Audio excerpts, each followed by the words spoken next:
Ladies and gentlemen, once again, welcome to this platform. I think in the Republic of Kenya, the position of the deputy president is cast. Since 2013, when Kenya received a new constitution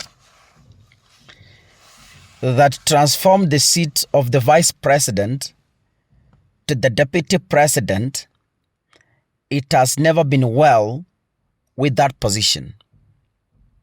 Previously, before the 2010 constitution, we can remember that the vice president used to be appointed after the president has won an election. But since 2013 onwards, the deputy president and the president are jointly elected under one ticket. Now, William Ruto will remain in the books of Kenya's history as the first ever deputy president in the Republic of Kenya, a beneficiary of the same constitution he highly fought. But luckily enough, Raila Odinga gave us the constitution alongside other politicians. Now, breaking news is that Directorate of Public Prosecutions, Renson Ingonga, has approved criminal charges against two Nairobi MPs and aides of Deputy President Rigathi Gachagua over what they term as violent protests that hit the country in June this year. Yesterday, Kithure Kindiki appeared before the Security Committee in Parliament. He made a statement that left me worried that I'm being informed any time from now, some senior government officials are going to be prosecuted. Maybe this is what he meant. In a letter to the DCI, Mohamed Amin, Mr. Ngoga,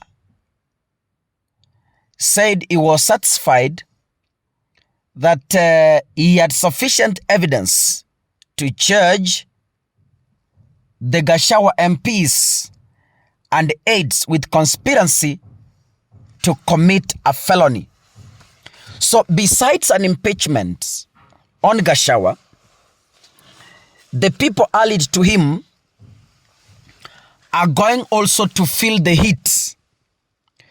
If Gachagua will be successfully impeached, he is set to go home with the surrogates. So it's not only Gachagua is going to suffer. If indeed the impeachment motion is going to go through, you all know that yesterday Didmas Barasa had collected over 200 signatures in support of the impeachment.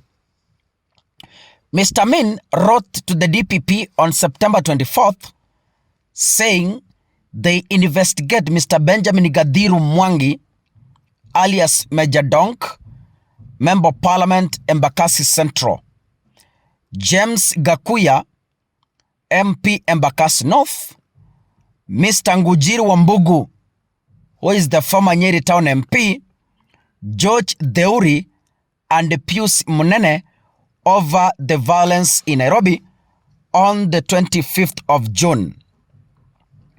Ladies and gentlemen, according to the Kenya Kwanza government, which Rigiji is becoming a stranger, believes that the Gen Zs were not leaderless as alleged before. The Gen Zs were not tribeless as alleged before.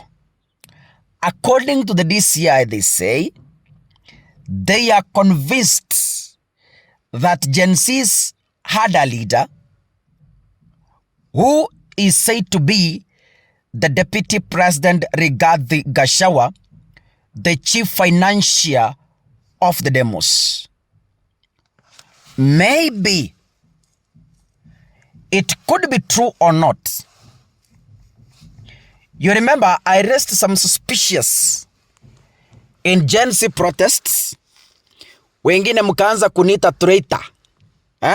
Anyway, I can't verify at this moment whether the DCI is speaking true or false, or whether Gachagua was involved or not. But then, I asked a very pertinent question that nobody seemed to respond to me.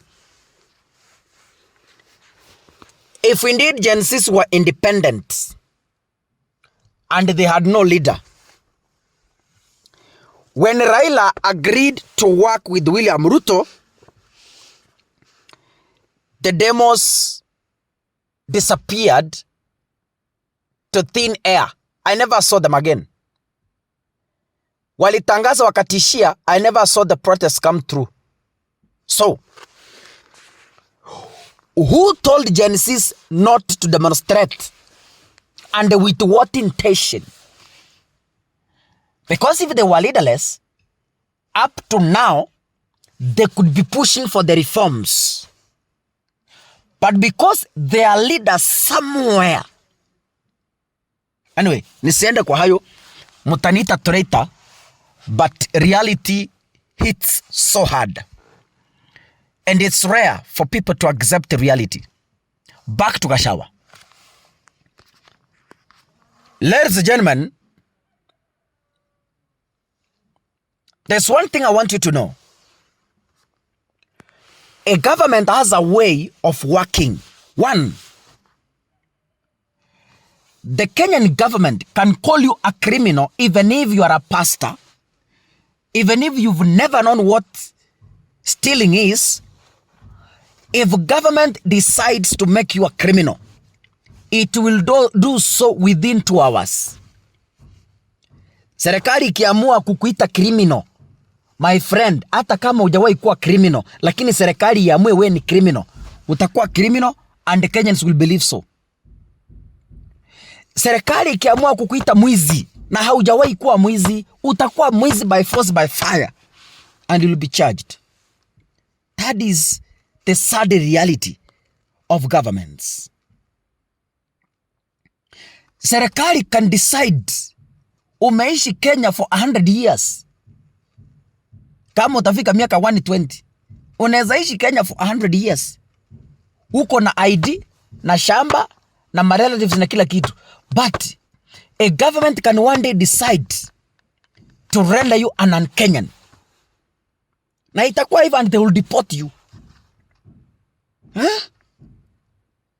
So, that's why I tell you, serikali iko na mkono mrefu.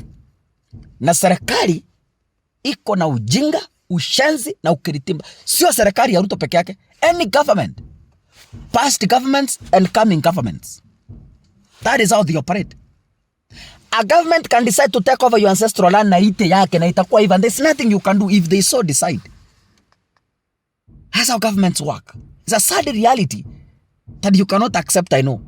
But anyway, Gachagua said freedom has come. And I want to believe where he is harvesting the fruits of freedom. God bless you, ladies and gentlemen. See you in the next video. Asanteni sana.